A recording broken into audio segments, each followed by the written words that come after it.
He only meant to slow down for a woman crying on the side of the highway. But when he saw what she was holding in her arms, everything inside him froze. This wasn't a breakdown. This wasn't about a flat tire.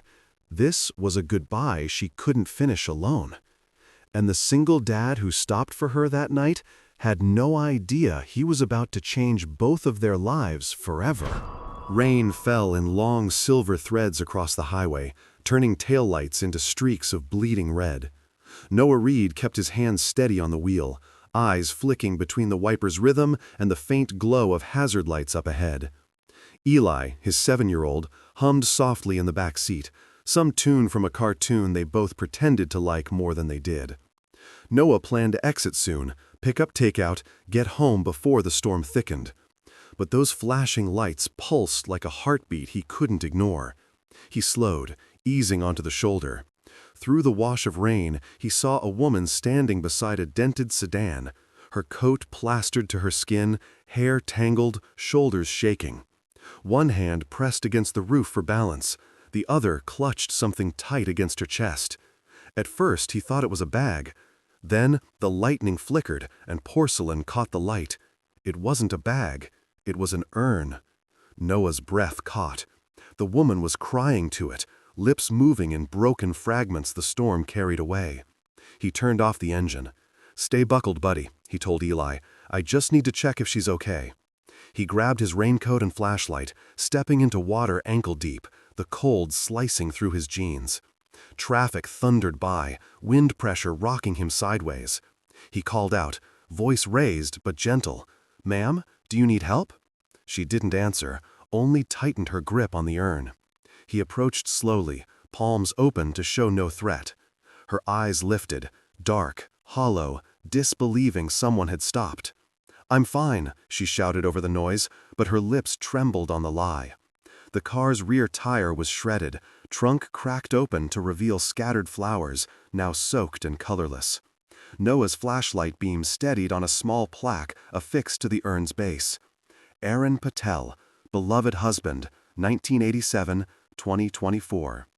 The rain hit harder, as if the sky itself refused to look away. Noah swallowed, lowering his voice. "Let me help you get off the road. It's not safe here." She shook her head violently. "I can't leave him." Her knuckles whitened around the porcelain. For a moment, neither of them moved, the living and the grieving caught in the same relentless rain. Eli's small face pressed against the fogged window of their car, watching. Noah exhaled slowly, knowing this night had already changed course. He didn't yet know her name, only that no one should stand alone in a storm, talking to ashes. The downpour blurred the world into gray watercolor. Noah guided the woman a few steps back from traffic, steadying her elbow as trucks roared past, spraying mist that stung their faces. "Let's get you over the rail," he said, nodding toward the small embankment beyond the shoulder. She hesitated, eyes darting between him and the urn, as if stepping away might abandon the man it contained. "It's okay," Noah assured softly. "He's not leaving you. We just need to make sure you don't get hit out here." The gentleness in his tone broke through the noise. Slowly, she let him help her over the guardrail.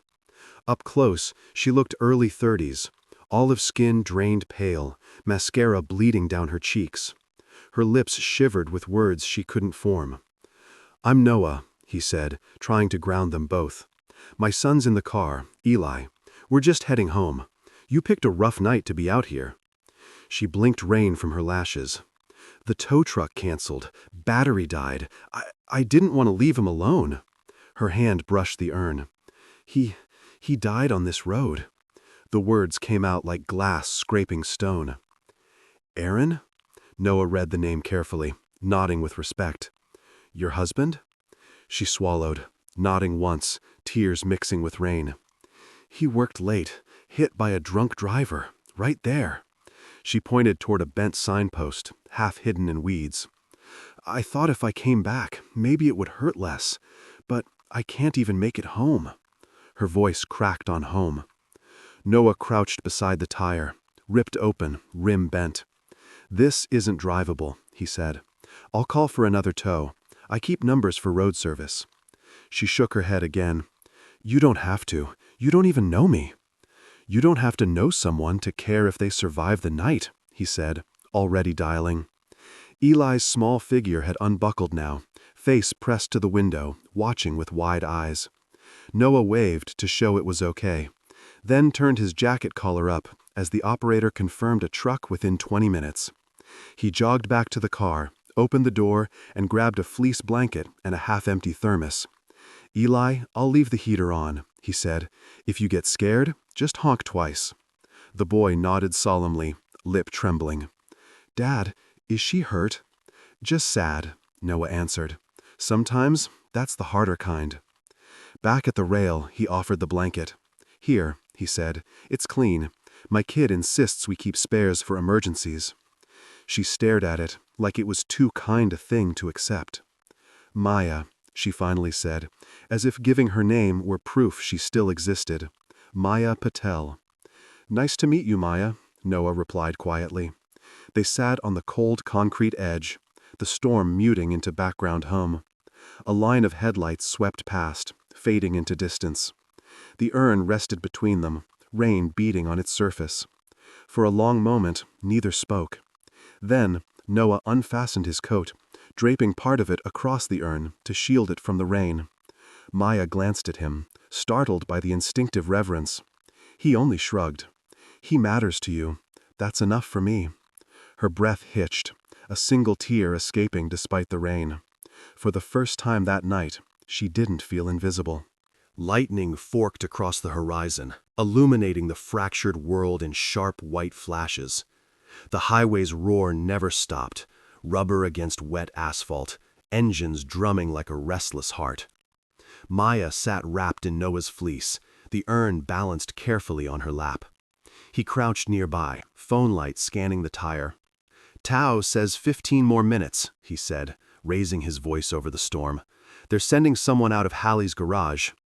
She nodded absently, staring at nothing. Rain streaked the windshield of her car, distorting reflections, until even her own face looked like a stranger's. A horn blared, 2 cars swerved past too close, and a burst of cold spray soaked them again. "Get off the road!" a man shouted from a passing truck. His laughter trailed behind like exhaust. Maya flinched as if struck. Noah's jaw tightened. He wanted to yell back, but she looked so fragile he swallowed it. Instead, he moved the car's hazard cones further out, setting them at wider intervals to warn traffic. When he returned, she was whispering to the urn again, small fragments swallowed by thunder. He caught only, "I'm sorry. I thought coming here would help." He knelt beside her, mud splattering his jeans. "You don't have to apologize for grief," he said quietly. "It's the only proof we loved well." She gave a hollow laugh that broke halfway through. "You sound like a therapist." "Just a man who's learned the hard way," he said, eyes flicking towards his own car where Eli still waited, chin resting on his arms. Maya followed his gaze. "Your son?" "Yeah," Noah said. "He's brave, but he worries about everyone. Lost his mom when he was 5. Cancer." He didn't mean to say it. It just came, soft as confession. He used to ask if sadness had a speed limit. If we drive fast enough, do we leave it behind? Something shifted in Maya's expression, a flicker of recognition between wounds. "I asked the same thing once," she murmured. "Aaron and I drove this road for every anniversary. We'd stop at the overlook a few miles down, drink terrible gas station coffee, talk about the year. The night he died, I was waiting with that same coffee. He never made it." She gripped the urn harder. "I thought maybe tonight, if I came here with him, it'd feel like keeping the tradition alive. But everything feels wrong. Even the air hurts."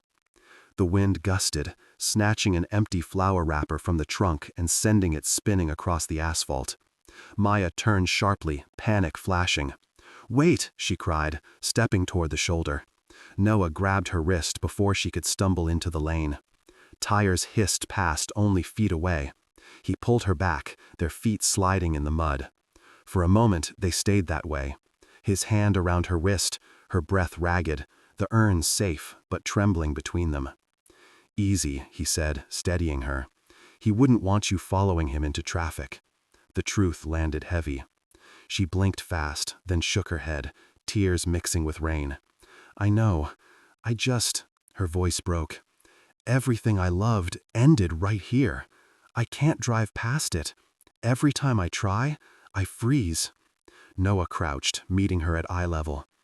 Then tonight, we stop running from it. We face it together, okay?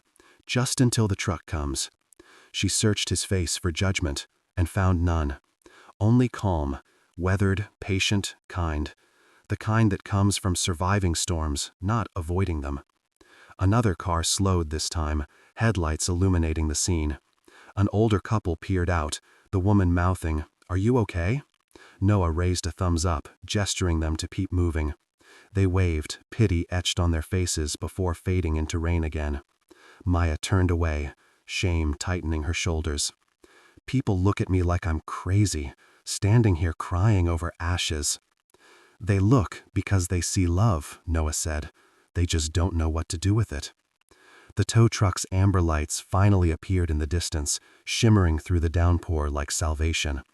Relief crossed her face, then exhaustion. She whispered something he barely caught. I didn't expect anyone to stop. He almost told her that's what his wife used to say too, that sometimes strangers are the only ones who notice the silent emergencies. But he stayed quiet, letting the moment breathe. The truck slowed beside them, air brakes hissing. Noah stood, shielding Maya with his coat as the driver jumped down. Together they lifted the urn, the last thing she had left of the man she'd lost. For the first time all night, she let someone else carry a little of the weight. The tow truck driver worked quickly, chains clinking beneath the heavy hum of the engine. Maya stood a few feet away, her eyes hollow, fingers trembling around the urn she refused to set down. The headlights carved pale halos in the mist, turning raindrops into sparks. Noah stayed beside her, not talking, just being there, the steady shape in a world that kept moving too fast. When the driver asked for the keys, she fumbled, dropping them into the mud. Sorry, she whispered automatically. Noah crouched, wiped them on his sleeve, handed them back without a word. No pity in his eyes, only respect. The driver secured the car and shouted over the wind, "It'll be towed to Hallie's. You folks need a lift?" Maya shook her head, voice too thin to carry. "I'll wait." The driver hesitated, glanced at Noah, then nodded and left. When the rumble faded, silence settled in, broken only by the rain's soft percussion. Noah looked at her, the soaked hair plastered to her face, the exhaustion etched in every line. "You can't stay here," he said gently. "It's not safe." "Safe doesn't mean anything anymore," she murmured. He was safe that night too. Her voice cracked on the word was. Noah took a step closer, but didn't touch her. "Maya," he said quietly, testing her name like a fragile bridge. "You said he died here, right? Then standing in this place doesn't keep him alive. But walking away doesn't mean you're leaving him behind." She shook her head, tears blurring her vision. "I don't know how to leave." "Maybe you don't have to," he replied. "Maybe you just carry him differently." For a moment, neither spoke. The rain eased into a fine mist. Noah slipped off his jacket and, without asking, draped it over her shoulders. The warmth startled her, so did the tenderness. "You'll get cold," she protested weakly. "I'm fine," he said. "I've been through worse storms." She almost smiled, a fragile curve of lips that faded quickly. "Why are you helping me?" "Because someone once did the same for me," he said simply. "Because my son's watching, and because no one deserves to stand alone talking to the rain." Her breathing steadied. She looked toward his car where Eli's small silhouette waited, holding a stuffed dinosaur against the glass. "That's your boy?" "Yeah, he's my reason to keep showing up." Something softened in her eyes. "He's lucky." Noah shook his head. "I'm the lucky one. He reminds me there's always another day, no matter how bad it gets." He reached into his trunk, pulled out a spare thermos. "Coffee," he offered. "Not fancy, but it's warm."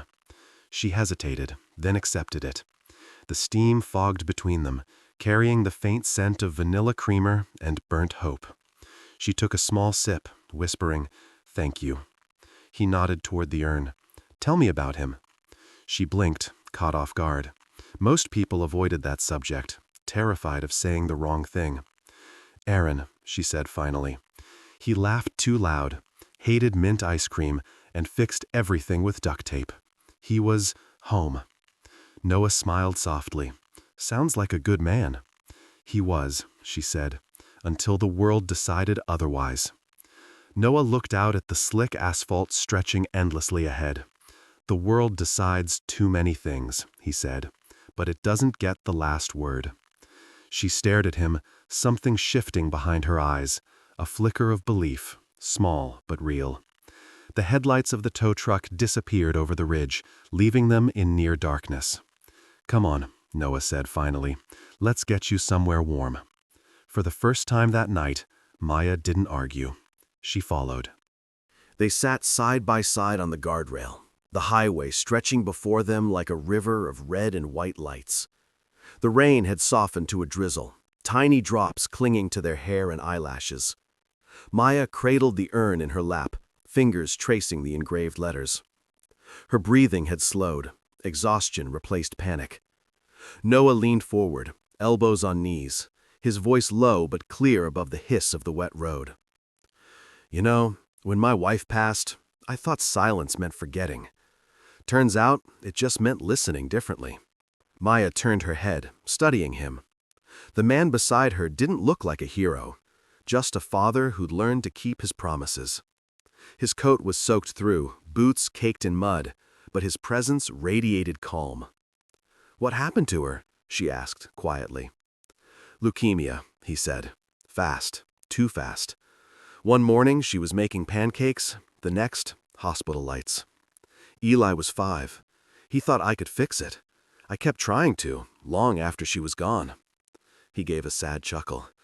"You can't fix absence. You can only make space for it." Maya looked down at the urn. "I tried to fill the space with noise, work, people, anything that distracted me. But the quiet always comes back." "It does," Noah agreed. "But eventually, it starts sounding less like emptiness and more like memory." For a moment, they listened, to wind in the trees, to the distant hum of a passing truck, to the small rhythmic patter of drizzle on metal. The world felt suspended, gentle, forgiving. Eli's voice broke the quiet as he stepped out of the car, hood pulled up over his messy hair. "Dad?" he called softly. "Is she okay?" Noah smiled faintly. "Yeah, buddy, she's okay for now." Eli walked over shyly, holding a flashlight bigger than his arm. "You can borrow this," he said to Maya. "It's extra bright. My mom used to say, lights make sad things less scary." Maya blinked fast, touched beyond words. "Thank you, Eli." The boy grinned, then retreated to the car, leaving the beam angled toward them like a small sun. Noah watched him go, then said, "He still talks to her sometimes. I used to tell him she can't hear, but he said, maybe she can if I say it in my heart." He shrugged. "Kids get it better than we do." Maya's lips trembled between a smile and a sob. "Maybe your son and my husband would have gotten along." "I think they just did," Noah said gently, nodding toward the light resting across the urn. The silence that followed wasn't heavy anymore. It felt shared. Car engines faded, replaced by crickets daring to sing again. Maya whispered, "Thank you." Noah's answer was simple, almost a vow. Anytime. That's what shoulders are for. The tow truck's taillights disappeared into the fog, leaving the road strangely quiet, just the muted hum of rain easing into mist. Maya rubbed her arms beneath Noah's jacket, trying to chase away the chill that came as much from inside as out. The urn rested on the hood now, its surface gleaming under the faint beam of Eli's flashlight. Noah checked his watch, then glanced toward the distant exit sign glowing faint green through the haze. "There's a diner a few miles down," he said. "Maple Junction. They'll still be open. You should get warm food in you." "I'm not hungry," she murmured, but the way her voice trembled betrayed her. "Maybe not," he said, "but grief burns calories faster than running. That earned him the smallest of smiles. "Please," he added, soft but steady. "It's not about eating, just sitting somewhere that doesn't smell like rain and gasoline." She hesitated, torn between politeness and pride. "I can call a cab." He shook his head. "Battery's dead, remember? And no cabs coming this far out in weather like this." "Let me drive you. The car seat folds up. You can hold on to him," he nodded at the urn, "so you'll know he's safe." Something in his tone made refusal impossible. Not pity, not insistence, just quiet understanding. Maya looked at the dark ribbon of highway stretching ahead, and then at Noah's car, where Eli's sleepy face watched through the window. Finally, she exhaled. "Okay, just until the rain stops. That's a start," Noah said with a faint smile. "Come on." He opened the back door, helped her inside, careful not to jostle the urn. Eli scooted over without complaint, offering his dinosaur blanket. "You can use this," he said earnestly. "It's lucky. It keeps nightmares away." Maya's breath caught. "That's very kind of you." Eli nodded, satisfied. "Dad says everyone needs a small hero sometimes." Noah started the engine. Warm air filled the cabin, fogging the windows. The wipers squeaked back into rhythm. As they pulled onto the road, Maya stared at the passing blur of lights, the distant reflection of the guardrail fading behind them. "He used to drive this route," she said quietly. "Every Friday night, we'd get pie at that diner." "Then that's where we'll go," Noah said. "We'll finish the ritual." She looked at him sideways, unsure whether to laugh or cry. He kept his eyes on the road. "Maybe not yet, but I know what it's like to lose the person who made sense of the noise." The diner sign appeared through the rain. Maple Junction Cafe, its neon flickering between red and gold. As Noah turned into the lot, Maya whispered, almost to herself, "He would have liked you." Noah parked, cut the engine, and smiled faintly. "Then let's make sure he gets a good story tonight." She nodded, the first small yes that would change everything. The bell above the Maple Junction Cafe door chimed, soft and old-fashioned, as the three of them stepped inside. The air smelled of brewed coffee and maple syrup, warmth wrapped around them like a thick blanket after the storm. Vinyl booths lined the windows, each casting reflections in the puddles outside. A waitress with kind eyes and tired shoulders greeted them with a smile that didn't ask questions.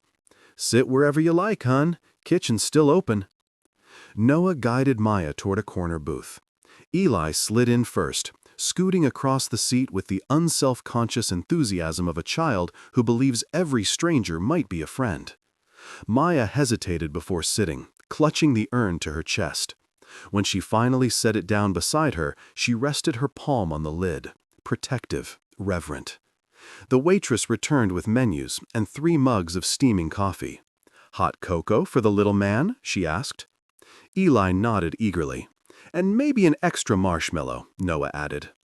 Maya murmured, "You don't have to." "I know," he said, "but sometimes kindness tastes like chocolate." For the first few minutes, conversation lingered at the surface. How bad the rain had been, how grateful the waitress was that they'd made it in one piece. The radio hummed low, an old blues song about missing home. Then silence settled between them, the safe kind that doesn't demand filling. Eli broke it first. "My mom liked this song," he said, stirring his cocoa. "She said sad songs help you feel less lonely." Maya looked up. "She sounds smart." "She was," Noah said quietly. "Still is, maybe. Eli thinks she visits in dreams." The boy nodded, marshmallow mustache softening his solemn face. "Last time she said we should help people who cry in the rain." Maya blinked, startled. "She said that?" Eli shrugged. "Kinda. Maybe I just thought it." A laugh escaped her before she could stop it.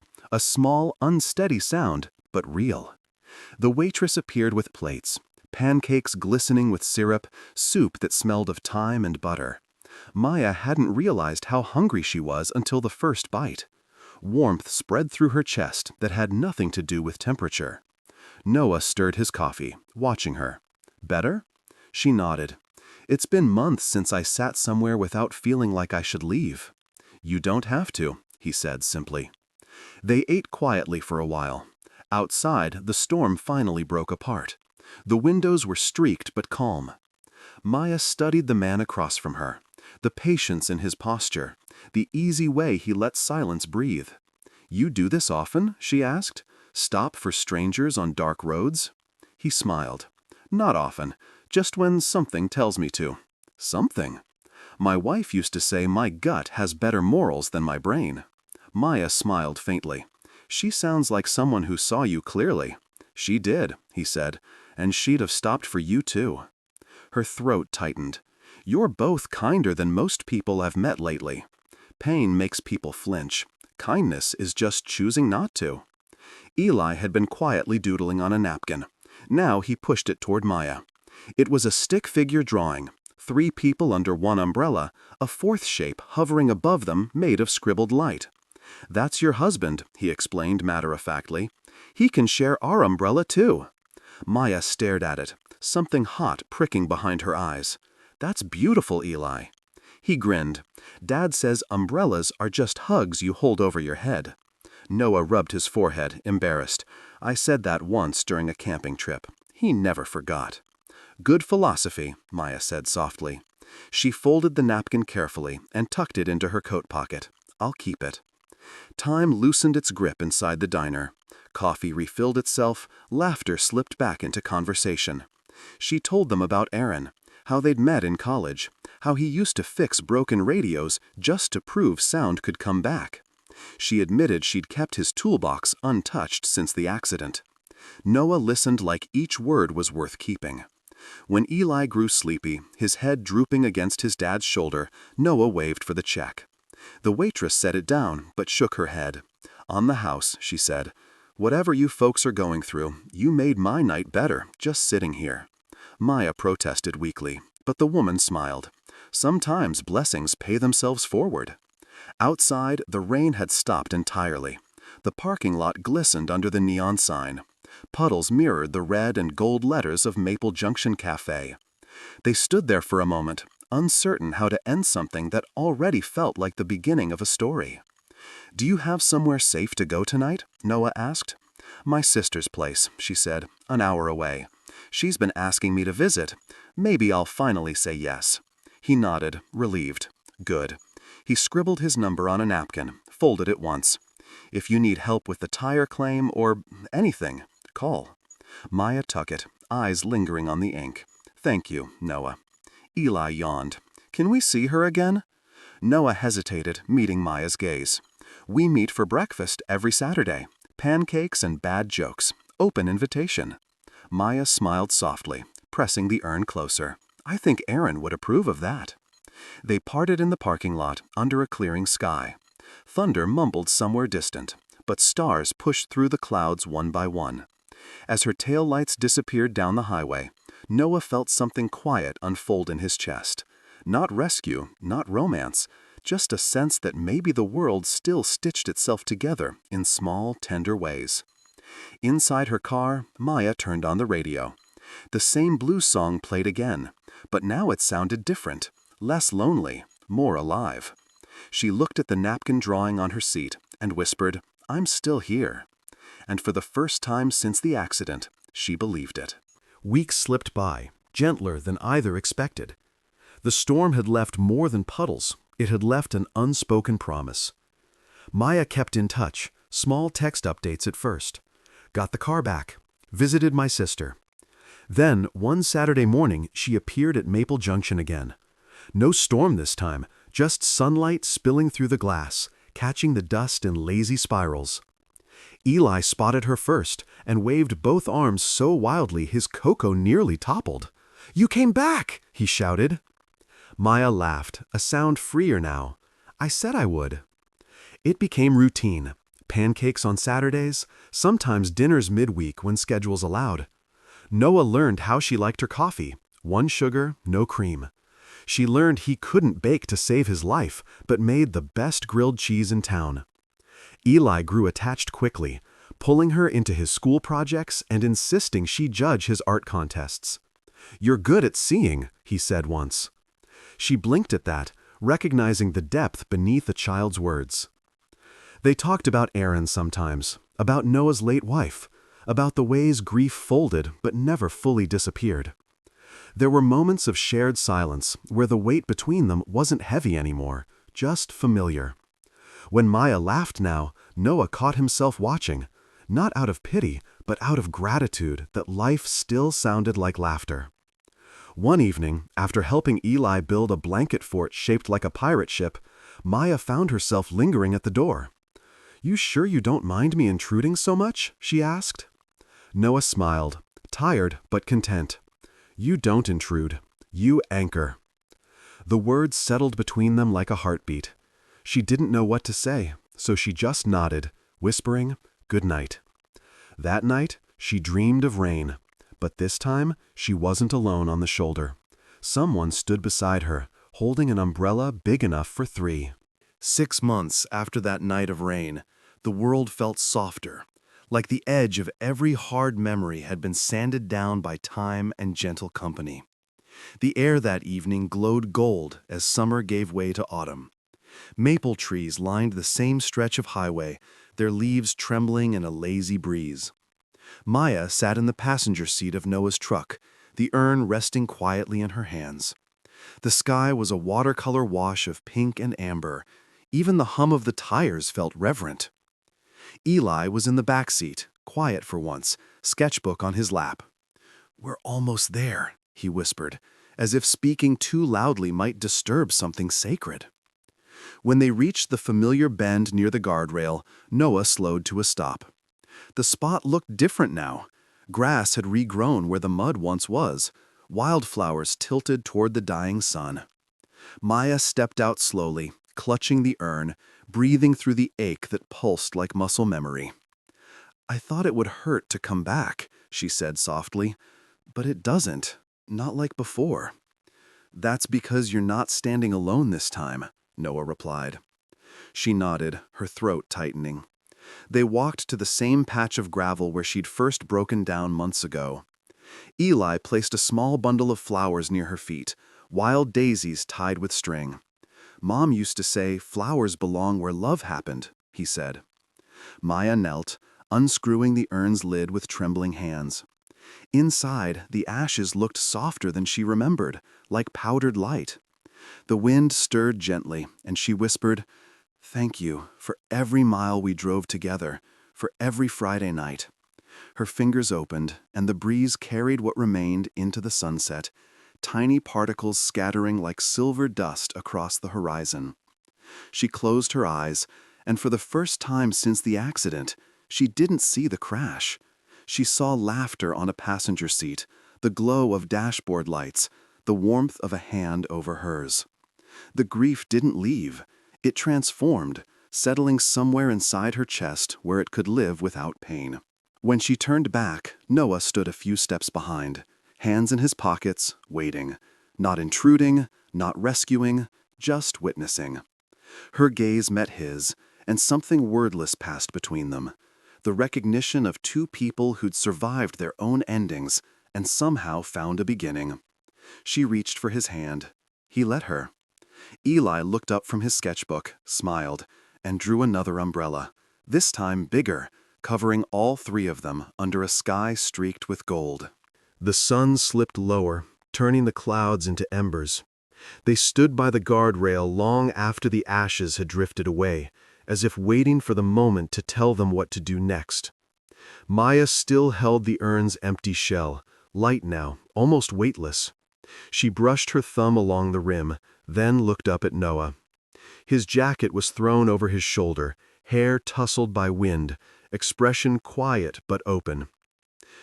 "I thought this would feel like goodbye," she said, voice trembling. "But it feels like a door, one I didn't know was still there." He nodded slowly. "It is. You just needed someone to hold it open long enough to see what's inside." She smiled faintly. "And what's inside?" "Whatever comes next," he said simply. They stood in silence until Eli's laughter carried on the wind. He was crouched by the flowers, showing a ladybug the way up a stem. "He makes everything look so easy," she whispered. "He's better at forgiveness than I am," Noah replied. I still have nights I wake up reaching for someone who isn't there. Maya met his gaze. So do I. The honesty between them felt fragile, sacred. She took a deep breath. You know, that night, when you stopped on the highway, I thought you were just being kind.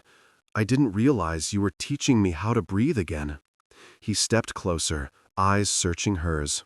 And you've been reminding me it's okay to start again. Wind rippled through her hair. She hesitated only a moment longer before admitting, I've been scared to feel anything that isn't grief, scared that moving on means leaving him behind. But tonight, I think I finally understand what you said, that we carry them differently. Noah's hand brushed hers, tentative, waiting. You don't leave them, he said softly. You make room for new people to love them too. Maya exhaled shakily, tears sliding down her cheeks. You make it sound so simple. It isn't, he admitted. But sometimes, simple doesn't mean easy. It just means true.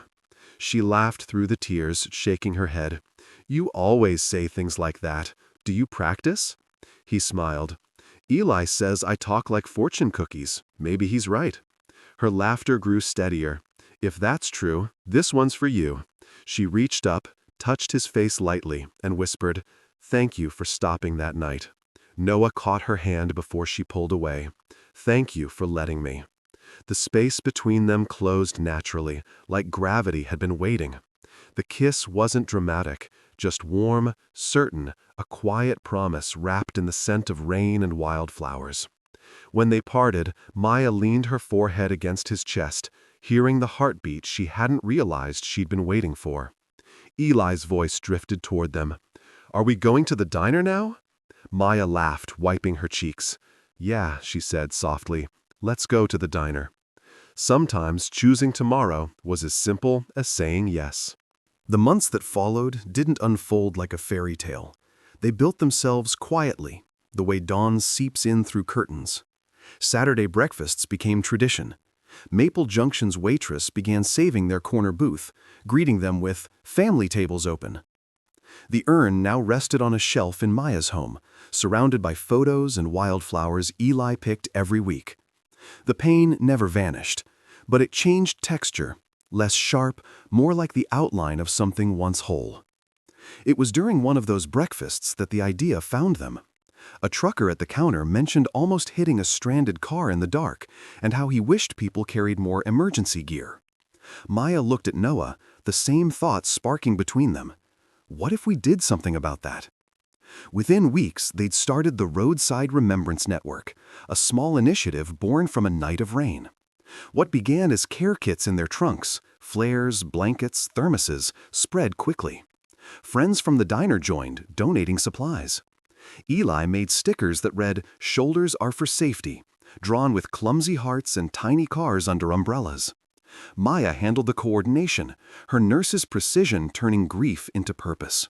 Noah built a website between construction jobs, teaching volunteers how to respond safely during breakdowns. Local news caught wind of the effort. Cameras filmed their Saturday gatherings, families assembling kits, kids scribbling notes that said, "You're not alone." When the reporter asked why they'd started, Maya didn't hesitate. "Because kindness saved me," she said. "And because sometimes help has to pull over before it passes by." The project grew into something neither of them could have predicted. Mechanics offered free tire checks. Truckers began keeping blankets in cabs. Even the highway patrol distributed their flyers at rest stops. Every time someone shared a photo of a roadside rescue tagged with their sticker, Maya felt a flicker of warmth that felt like Aaron smiling somewhere she couldn't see. At night, when the work was done and Eli was asleep, she and Noah would sit on her porch, coffee mugs steaming in their hands. He'd ask about her day, she'd tease him about his outdated phone. Between laughter and silence, they found rhythm.